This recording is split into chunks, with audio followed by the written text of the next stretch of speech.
हर खबर पर होगी आपकी पकड़। डाउनलोड कीजिए एबीपी लाइव ऐप।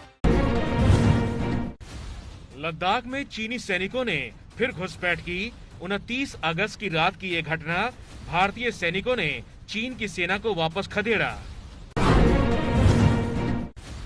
सेना के मुताबिक 29 और 30 अगस्त की रात को चीनी सैनिक पेंगोंग लेक के दक्षिण तट पर घुसे।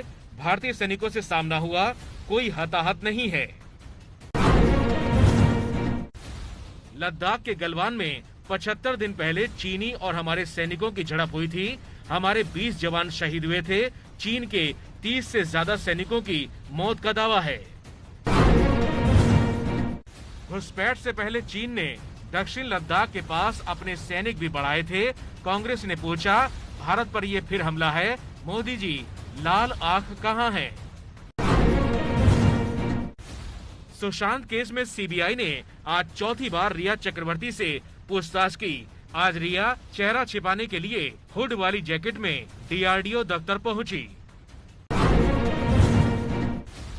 सुशांत की पूर्व मैनेजर श्रुति मोदी से भी सीबीआई ने आज सवाल जवाब किए। श्रुति के वकील ने कहा है, ड्रग्स पार्टियों का सुशांत के परिवार को पता था। जेईई और नीट परीक्षा के लिए एमपी, छत्तीसगढ़ और ओडिशा सरकारों का मदद का ऐलान। छात्रों को मुफ्त में परीक्षा सेंटर तक पहुंचाने के लिए ट्रांसपोर्ट सुविधा दी जाएगी। कल से शुरू हो रहे हैं एग्जाम। जेईई और नीट एग्जाम टालने की मांग पर सियासी घमासान जारी है। समाजवादी पार्टी का लखनऊ में प्रदर्शन, पुलिस ने किया लाठीचार्ज।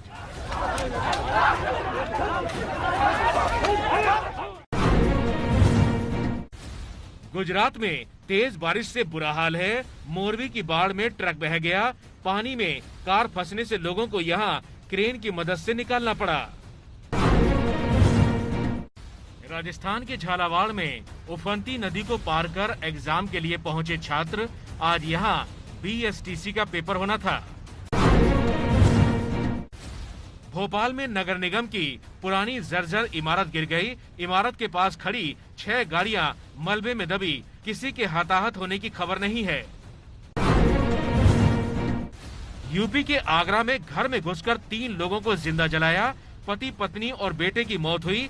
आरोपी फरार है। हत्या की वजह अब तक साफ नहीं है। देश में कोरोना मामलों की संख्या 36 लाख के पार पहुंची। कल भी रिकॉर्ड तोड़ 78,000 से ज्यादा नए कोरोना केस सामने आए। 1,000 से ज्यादा लोगों की मौत भी हुई। गृह मंत्री अमित शाह की दिल्ली के एम्स से छुट्टी हुई। कोरोना नेगेटिव होने के बाद एम्स में निगरानी के लिए रखा गया था। कोरोना की वजह से अंतर्राष्ट्रीय उड़ानों पर लगी रोक जारी रहेगी। अनलॉक 4 में भी सभी अंतर्राष्ट्रीय उड़ानों पर 30 सितंबर तक पाबंदी बढ़ाई गई है। दिल्ली के स्वास्थ्य मंत्री सत्येंद्र जैन ने कहा, केंद्र से हमें किट नहीं चाहिए, ज्यादा टेस्ट की मंजूरी दे दें, किट हम खरीद लेंगे। दिवाली तक कोरोना खत्म करने की उम्मीद है। दिल्ली समेत देश के कई राज्यों में सब्जियों के दाम बढ़े। टमाटर बढ़कर 50 रुपए किलो, भिंडी और लौकी समेत कई और सब्जियां भी महंगी। राहुल गांधी ने कहा, अर्थव्यवस्था 40 सालों में पहली बार इतनी भारी मंदी में है, लेकिन सरकार इसे एक्ट ऑफ गॉड यानी भगवान की मर्जी बता रही है। कोर्ट की अवमानना केस में वकील प्रशांत भूषण पर सुप्रीम कोर्ट ने 1 रुपए का जुर्माना लगाया। नहीं दिया तो 3 महीने की सजा और 3 साल के बैन का प्रावधान है। प्रशांत भूषण ने सुप्रीम कोर्ट के खिलाफ ट्वीट किया था, जिसमें वो अवमानना के दोषी पाए गए। माफी भी नहीं मांगी थी तो लगा ये जुर्माना, जो भूषण ने अब चुका दिया। बीजेपी ने राजीव गांधी फाउंडेशन पर लगाए गंभीर आरोप। कहा, भगोड़े, मेहुल चौकसी और यस बैंक के राणा कपूर से लाखों का पहले डोनेशन लिया गया था। पूर्व राष्ट्रपति प्रणब मुखर्जी की तबीयत और बिगड़ी है। लंग इन्फेक्शन और गंभीर हुआ।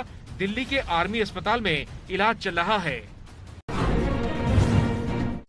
यूपी के बलिया में महिला पीसीएस अधिकारी के सुसाइड केस में योगी सरकार के मंत्री उपेंद्र तिवारी के भाई पर आरोप लगा है। परिवार ने की सीबीआई जांच कराने की मांग। मुंबई एयरपोर्ट की 74% हिस्सेदारी खरीदेगा अडानी ग्रुप। अडानी ग्रुप के पास पहले से ही पीपी मॉडल के तहत 6 एयरपोर्ट हैं। सुप्रीम कोर्ट ने विजय माल्या की रिव्यू पिटीशन खारिज की। माल्या ने हाई कोर्ट की रोक के बावजूद 292 करोड़ रुपए अपने परिवार के खाते में ट्रांसफर किए थे।